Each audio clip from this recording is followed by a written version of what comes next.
Биринчи мектеп, сен окуп жаткан университет, сен барып жаткан садик, сен окуп жаткан мектеп бул реал жашоо эмес. Көп адамдар мектепти жакшы окусам болду, университетти бүтүрүп алсам, мектеп диплом алып алсам болду деп ушул баягы иллюзиянын ичинде жүрөт да. Бирок мектепти бүтүп, университетти бүтүп реал жашоого чыкканда, реал жашоонун бир эки удары келип башына даңктап тийген учурда баягы адам сынып калат да. Сынбашың керек. Бул сен ошол жаштык учуруңдан бил, бул нерселер билим, алып жаткан ошол үйрөнүп жаткан билимиңдер сенин максатыңа жеткире турган бир куралдардын бири деп бил. Ошол аркылуу табам, ошол аркылуу тирүүлүк кылам, башка деген маселелерди кылбаш керек. Себеби булар жол катары кете турган маселелер. Аракет кылышың керек. Жашоо аракет деген. Аракетсиз береке болбойт эч качан. Көп адамдар бүгүн жатат, алма бишсин, озма түшсүн, дагы кызыл түшсүн деп жата берет да. Адашасың. Жатуу оңой. Билесиңби, жатышмага дагы оңой. Жөн отура берсең болот ушул жерде.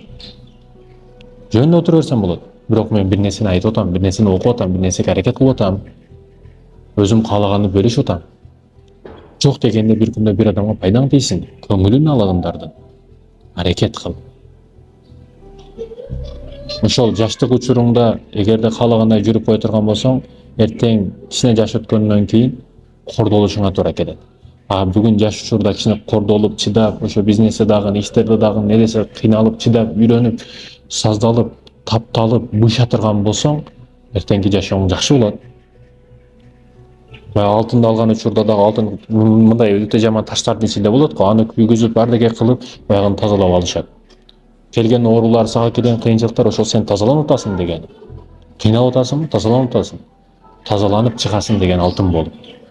Кудай Таала сени тазалап атат. Эгер башыңа проблема, түйшүк, кайгы көп келип атабы, демек сен өлүгүп атасың, өсүп атасың деген. Мындан эч капа болбо. Аракет токтотпо. Кээде эч нерсе кылгың келбей калат, себепсиз эле бирдекелерди кылгың келбей калат. Ошол учурда да өзүңдү мажбурлап газын басышың керек. Бүгүн газды баса турган учур. Газды бас, өнүк, өз, аракет кыл, дүйнө кез, билимиңди билимге толтур, илимиңди илимге толтур. Бүгүн куржундар бош турат. Калла бүгүн пустой контейнер болуп калды жаш жигиттер деп бир нерсе кылып күнүм өтмөй, телефон болсо, бир эки сүйлөшө турган кыз таап алса өзүгө, ошентип сейилдеп парк жүрө турган жашоо болуп калды. 20 сомдук мороженого алдана турган кыздар келип атат аркабыздан. Эптеп маштыкка акча тапса, караңгы дүйнөгө кирип алса, диван үстүнөн түшпөстөн өзгө жага турган кыздардын видеосун көрүп, нафсын кумарын кандыра турган жаштар келип атат бүгүн аркабыздан. Аларды тарбия кылыш үчүн да аракет кылышыбыз керек. Бүгүн Кыргызстаныбыз мындай кенен дүйнөгө салыштырып кара турган болсоң, дүйнөлүк мамлекеттердин арасында жарышуу өтө тездик менен кетип атат. Биз калып атабыз, узутачпан деп калып кетип атабыз. Бүгүн спорт жактан, маданият жактан, саясат жактан, бизнес жактан баары жоктон атаандашышыбыз керек. Бүгүн биз укташка акыбыз жок. Бүгүн биз жөн отурушка акыбыз жок. Бүгүн чайды кара чай ичебиз, көк чай ичебиз, кандай чай ичебиз, 95-85 деп отурушка биздин убактыбыз жок. Бүгүн аракет кылышыбыз керек. Мурдакылар макул отурду.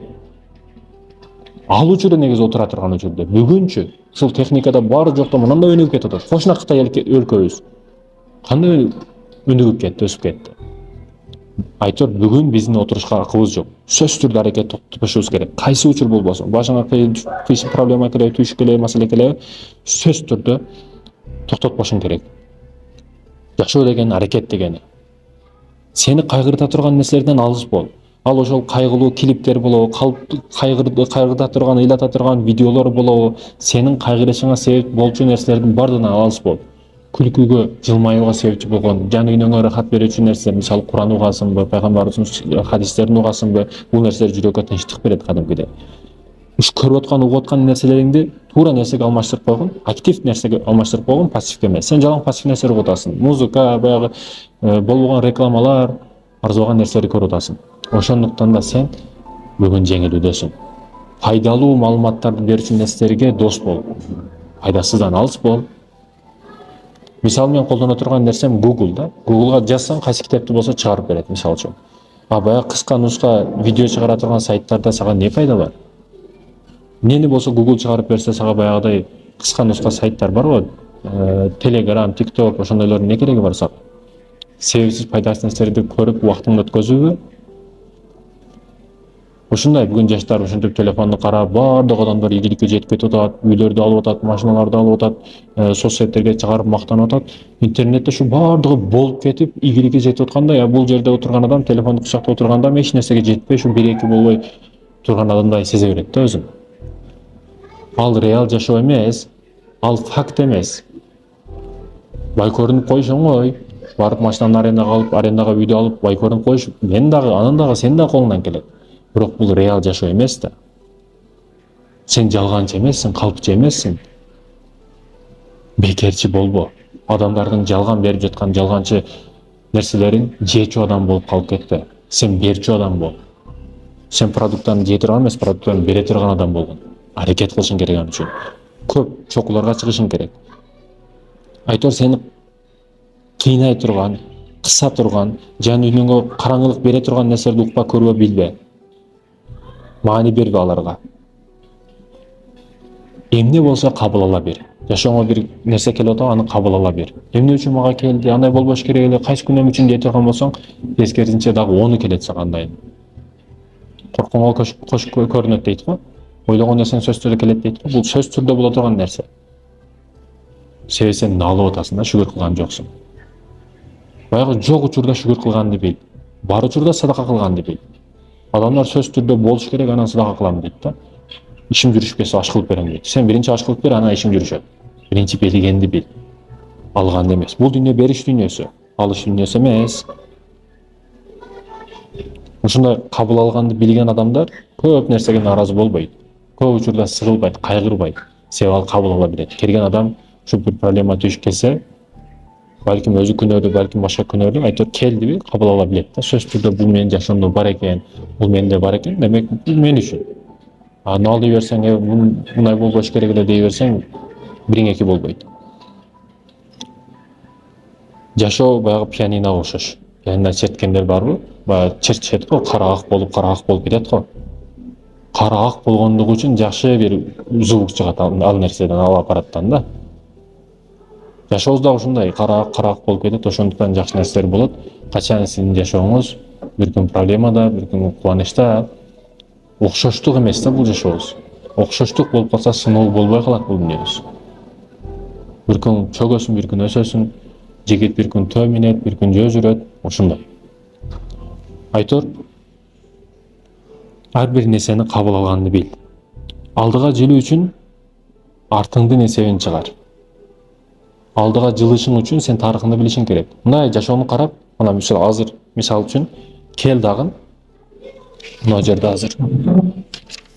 Мисал үчүн, урматтуу мекендешим, мына акыл исти аласың дагы, акыл исти алып туруп, аркаңа өмүрүңдү, мисал бүгүн 20 жашта, 25 жашта боло турган болсо, артка өмүрүңдү жазасың. Мен мынандай ишти кылдым, мындай кылдым деп туруп, баардык нерсени жазып чыгасың.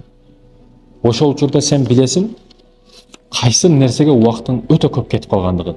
Байкагын, ошо күнөө иштериңди дагы ачык түрдө жаз. Себеби сенден башка бул нерсени эч ким көрбөйт. Мен көрбөйм, интернетке чыкпайт бул. Сен өзүңдү өзүң ошо жазып алып, кылган ката иштериңди, күнөө иштериңди, жакшы иштериңди баардыгын жазып чыккын. Кылган ката күнөө иштериң көбүрөөк болуп чыгат. Ошондуктан да сен өспөй жатасың. Ошондуктан да сен өнүкпөй жатасың. Убактыңды баардык телефонго кетип аткан болот, керексиз видеолорго кетип аткан болот. Керексиз сүйлөшүүлөргө кетип аткан болот. Жашоого бирөөнүн жашоосуна мурдуңду тыгып жүргөн болосуң. Ошондой нерсе өтүп кеткен болот да. Сен ошондор бул жактын расчетун ала турган болсоң, артыңдын расчетун алып, туура эмес нерселерди, мен мындан мисалы жөнүндө клип көрүп, клип уга турган болсоң, музыка уга турган болсоң, ошону эле аудиокнига деп жазсаң, толтура китептер чыгат. Ошо китептерди угушка арна убактыңды, ошол нерсени арнашың керек. Керектүү нерселерге арнашың керек убактыңды. Алмаштырып коесуң болгону. Аркаңдагы нерселерди, бүт жаман сага зыян берип келген нерселерди туура нерсеге алмаштырып коесуң. Гүл үстүндө гүл, нур үстүндө нур болуп, кадимкидей өнүгүүнү билесиң. Ушул нерсени 40 күн кылып көргүн. 40 күн кылып көргүн ошол нерсени кандай өнүгүү болот экен. Жашооңдо сен күтпөгөн өнүгүүлөр болот. Артыңдын эсебин чыгарышың керек, алдыга жылышың үчүн. Аракет, каттуулук сөзсүз керек. Аракет кыласың, бир жыйынтык болбойт. Ошол учурда адамдын ишеничи жоголуп, сынышты баштайт да. Жок, сөз түрдө аракет кылышың керек. Мисалы жөнөкөй эле мына лампочка турат, лампочканы ойлоп тапкан Томас Эдисон канча жолу аракет кылды. Тынган жок, кайра аракет кылды. Андан кийин бул сөзүнөн чыкты, лампочкаларды бүткүл дүйнөнү жарытып кетти да. Азыр мынтип комнатаңызды барып светин жаксаңыз, эгер жанык болгонсо бир люстраны светиңизди карап койсоңуз, бул Томас Эдисондун максаты ишке ашкандыгынын далили да. Мындайларды факт түрүндө өтө көп келтиришим мүмкүн, далилдерди көп келтиришим мүмкүн.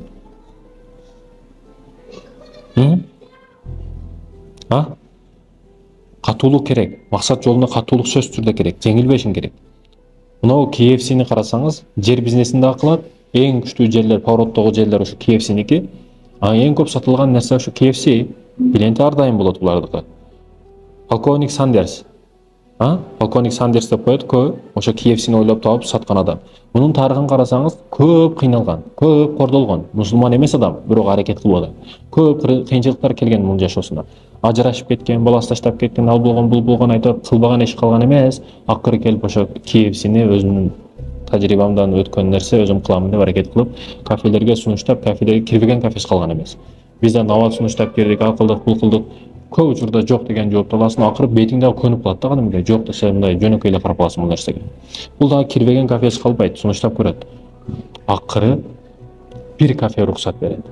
Анын кафесине өткөргөндү башталат, жегенди башталат, кийин арендага жаралат, кийин бирөөлөрдөн акча алып кафеси салат, айтор өнүгүп. Азыркы учурда урматтуу мекендешим 125 мамлекетте 15 миңден ашык филиалы бар KFC-нин. Богону да эң күчтүү жерлер, жер маселеси, жер саясатын көп адам түшүнбөйт. Булар KFC жерди көп жерин ээлеп койду да. Эң күчтүү повороттогу жерлер ушулардыкы.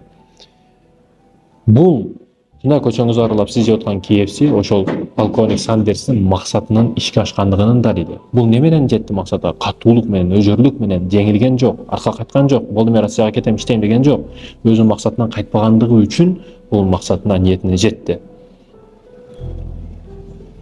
Ошондуктан да кайткан жок. Сен эмнеге жеңилүүнү ойлоп атасың? Мусулман эместер алдыга чыгып атса, мусулман эместер бизде Кудайга, аларда Кудайга сыйынуу.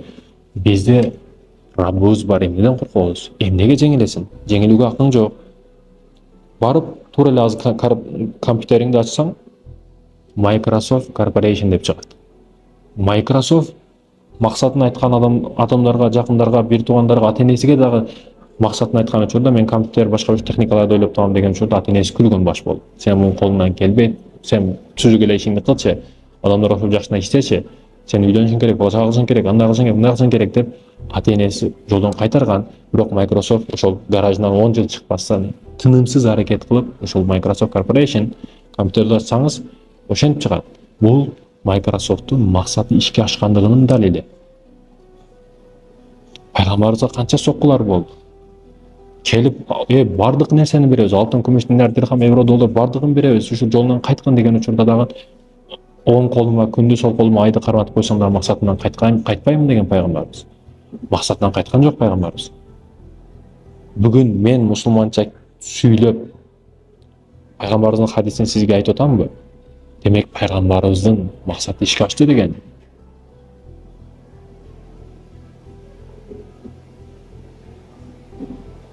Демек урматтуу мекендешим, кийин жамырдын өшөлдө жаап кичинеги чөптөр чыгат го.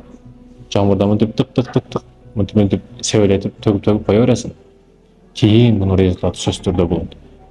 Бүгүн дагы сиздин максатыңызды ушинтип эскерип айтчы. Качандар бир убакыт келет, сизди эстешет. Эгерде сиз максатыңа жете турган болсоңуз. Бардык нерсенин максаты бар. Ташбаканы да, жыланны да, бардык нерсенин максаты бар. Эмнеге сиздин максатыңыз жок? Эмнеге аракет кылбай атасыз? Мен азыр ошко жолго сапар тартсам, максатым бар, ниетим бар ошко жолго чыгам. Ниетим, максатым болгондугу үчүн таксиге барам, отурам, жолдо не кыйынчылык болбосун чыдап барам. Максатым бардыгы үчүн ошко барып калдым. Себепсиз жөндөн жөн барып калбайм го, туурабы? Демек, максатым барлыгы үчүн ошко барышым ишке ашты. Ар бир нерседе максат маанилүү.